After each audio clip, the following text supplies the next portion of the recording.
Yang terhormat Bapak-bapak, Ibu-ibu, salam Pancasila.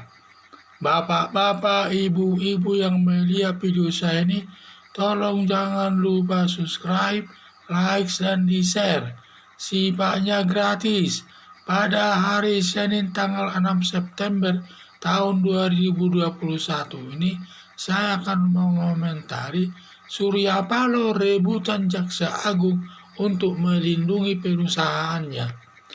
Dalam periode pertama Presiden Joko Widodo tahun 2014 telah menunjuk Jaksa Agung dari Partai Nasdem, sehingga dia selama berusaha banyak mungkin dia mendapat perlakuan khusus kepada perusahaannya maupun pejabat-pejabat di daerah-daerah tersebut yang sifatnya aman. Tetapi dari periode kedua tahun 2019 menunjuk Jaksa Agung itu dari kader Partai Demokrasi Indonesia Perjuangan. Setelah Jaksa Agung ditunjuk Presiden Joko Widodo dari kader Partai Demokrasi Indonesia Perjuangan, berakibat hubungan Partai Nasdem dengan Presiden Joko Widodo kurang baik.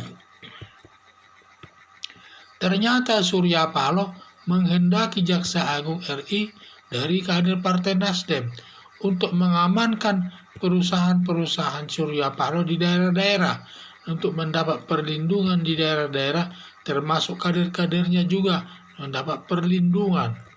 Seperti kasus Bupati Bojonegoro ditangani aparat penegak hukum, ada kaitannya dengan perusahaan Surya Paloh yang ada di Bojonegoro, Jawa Timur. Sampai sekarang hubungan Partai Nasdem dengan Presiden Joko Widodo dingin-dingin saja, kurang baik lah ya. Harapan saya aparat penegak hukum bila didukung minimal 2 alat bukti agar ditindak sesuai aturan hukum yang berlaku baik kepada pejabat negara maupun partai politik tersebut harus ditindak dengan sesuai aturan hukum.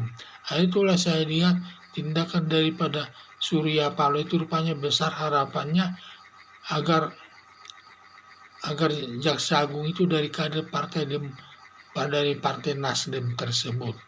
Jadi saya lihat keinginan daripada Surya Paloh ini pada tahun 2014 di mana Jaksa Agung tersebut ditunjuk dari kader Partai Nasdem dan berjalan baik usahanya, tidak ada gangguan di lapangan.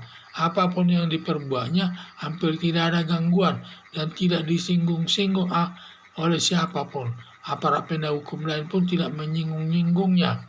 Tetapi setelah tahun 2019, selama Presiden Joko Widodo menjabat 2 periode, yaitu telah menunjuk Jaksa Agung RI dari kader Partai Demokrasi Indonesia Perjuangan, yaitu Ibu Burhanuddin tersebut. Itu dari Partai Demokrasi Indonesia Perjuangan itu kadernya. Sehingga rupanya baru kita kuat, rupanya Surya Paloh itu ingin jabatan Jaksa Agung itu dari kader Partai Demokrasi, rupanya Surya Paloh itu ingin jabatan Jaksa Agung itu dipegang kader dari Partai Nasdem tersebut agar dia dapat melindungi semua perusahaan-perusahaannya di daerah-daerah, termasuk juga kader-kadernya yang memegang jabatan apakah sebagai bupati, wali kota, dan lain sebagainya.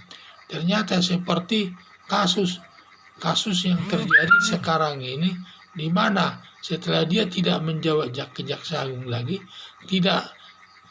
karena sekarang ini di mana Jaksa Agung bukan kader Partai Nasdem lagi, sehingga jabatan Bupati Bojonegoro tersebut bermasalah ditangani aparat penegak hukum, dan juga di dalam masalah tersebut tersangkut juga perusahaan Surya Paloh di Bojonegoro tersebut.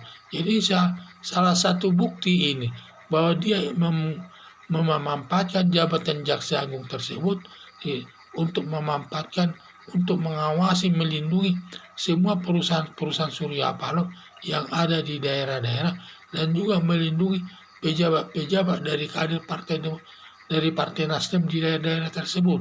Karena Partai Nasdem ini banyak juga pejabat-pejabat daerah yang berhasil dari Partai Nasdem tersebut menduduki jabatan sebagai bupati, wali kota, gubernur.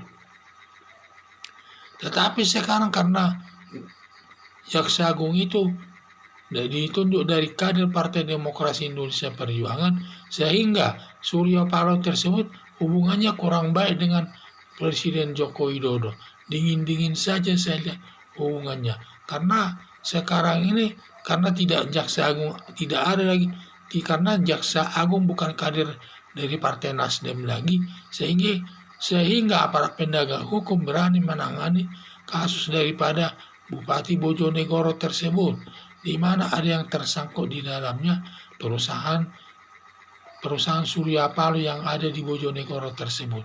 Jadi rupanya besar juga arti Jaksa Agung itu kalau kader dari partai politik tertentu dalam mengamankan semua usaha-usahanya di daerah. Sekian dan terima kasih.